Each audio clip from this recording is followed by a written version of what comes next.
नमस्कार, स्वामी विचार चॅनलमध्ये सर्वांचं मनपूर्वक स्वागत। मंडळी, दिवाळीच्या सुंदर पर्वातील शेवटचा दिवस म्हणजेच भाऊबीज किंवा त्याला आपण यमद्वितीया असंही म्हणतो। भारताच्या विविध सणांमध्ये भाऊबीज हा एक असा सण आहे जो नात्यांची नव्याने ओळख करून देतो। पण कधी विचार केला का, बहीण भावाला का ओवाळते? काय आहे यामागची खरी कथा?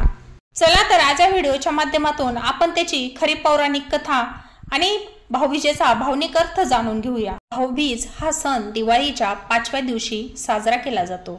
या दिवशी बहीण भावाला आपल्या घरी बोलावते, त्याला ओवाळते, त्याला गोडधोड खाऊ घालते आणि त्याच्या दीर्घायुष्याची प्रार्थना करते।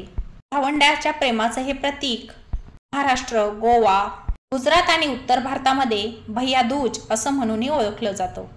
तर या भाऊबीजेच्या मागे काही पौराणिक कथाही आहेत। त्यापैकी काही प्रचलित कथा आपण पाहूया।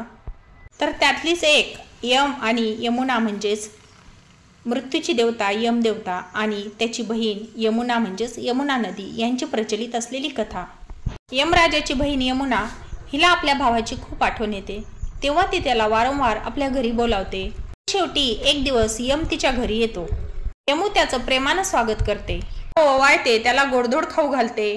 भावाने तिला वर मागायला सांगितले तेव्हा यमू म्हणाली, प्रत्येक बहीण भाऊ वर्षातून एकदा असा प्रेमाने एकत्र यावा आणि प्रत्येक भावाला दीर्घायुष्य लाभावं अशी मी मागणी करते। त्यानंतर यमराज म्हणाले की जेव्हा एखादी बहीण आपल्या भावाला ओवाळते तेव्हापासून तो मृत्यूच्या भयापासून मुक्त होतो। तर या कथेचा अर्थ म्हणजेच बहिणीच्या प्रार्थनेमुळे भावाचं आयुष्य वाढतं, त्यामुळे बहिणीने भावाला ओवाळणं म्हणजेच भाऊबीज हाही रक्षाबंधनासारखाच बहीण भावाच्या नात्याचा एक अतूट असा बंध। नंतरची दुसरी प्रचलित कथा म्हणजे कृष्ण कौरव युद्धानंतर, महाभारताच्या युद्धानंतर जेव्हा परततो तेव्हा त्याची बहीण सुभद्रा त्याला ओवाळते। देखील भाऊबीजेच्या ओवाळणीला एक आधार मानलं जातं।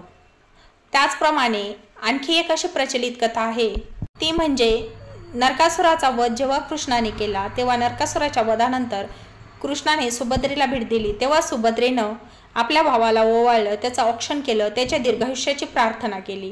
ओवाळणं म्हणजे केवळ औक्षण करणं असं नाही, तर नजर काढणे, विषयीचं बहिणीचं प्रेम व्यक्त करणं आणि त्याला दीर्घायुष्य मिळो हाच आशीर्वाद देणं।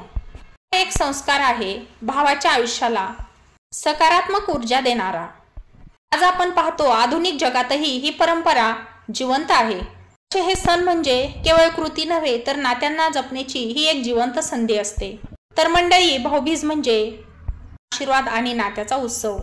यमुना कथेने दिलेला संदेश आजही तितकाच महत्त्वाचा आहे। आपणही या दिवशी आपल्या भावाचा आणि बहिणीचा सन्मान करूया। मंडळी, पाहिलत ना, भाऊबीजेचा इतिहास केवढा जुना आणि अर्थपूर्ण आहे। पण हे सण का साजरे करतो याची जाणीव झाली की सणाला एक वेगळीच रंगत येते।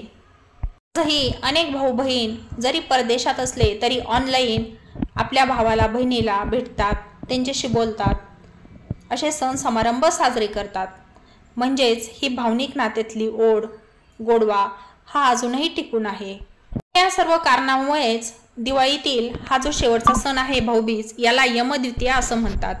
तर यमद्वितीया हे का म्हणतात आपल्याला ह्या कथेवरून समजलंच असेल। त्याचबरोबर हा सण मोठ्या उत्साहाने का साजरा करतो हेही आपण या व्हिडिओच्या माध्यमातून पाहिलं। तर अशाच नवनवीन व्हिडिओसाठी या चॅनलला लाईक, शेअर आणि सबस्क्राईब करा। आणि तुम्हाला हा व्हिडिओ कसा वाटला, माहितीपूर्ण वाटला असेल तर कमेंटमध्ये जरूर कळवा। त्याचप्रमाणे तुम्ही कशा पद्धतीने भाऊबीज साजरी करता हेही कमेंटमध्ये जरूर कळवा। पुन्हा भेटूया अशाच नवीन माहितीपूर्ण व्हिडिओसह। तोपर्यंत श्री स्वामी समर्थ। धन्यवाद।